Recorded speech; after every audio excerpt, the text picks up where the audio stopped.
കഴിഞ്ഞ നവംബർ 17-ന് രാജസ്ഥാനിലെ ജോധ്പൂരിൽ നിന്നും ചെന്നൈയിലേക്ക് വന്ന ട്രെയിനിൽ അനധികൃതമായി 1000 കിലോഗ്രാം ആട്ടിറച്ചി കൊണ്ടുവരുന്നു എന്ന രഹസ്യ വിവരം ലഭിച്ചതിനെ തുടർന്ന് പോലീസും ഭക്ഷ്യസുരക്ഷാ വിഭാഗവും പരിശോധന നടത്തുകയും നിരവധി പെട്ടികളിൽ വന്ന ഇറച്ചി പിടിച്ചെടുക്കുകയും ചെയ്തു.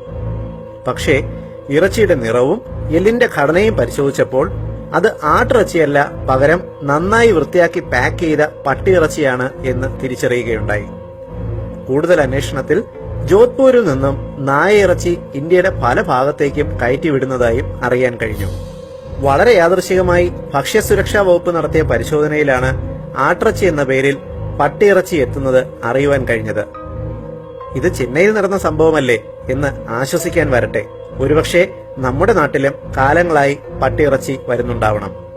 ആടിന്റെ കൊഴുപ്പ് ചേർത്ത് പാകം ചെയ്താൽ ആട്ടിറച്ചിയും പട്ടിയിറച്ചിയും തമ്മിൽ തിരിച്ചറിയാൻ പോലും ആകില്ല.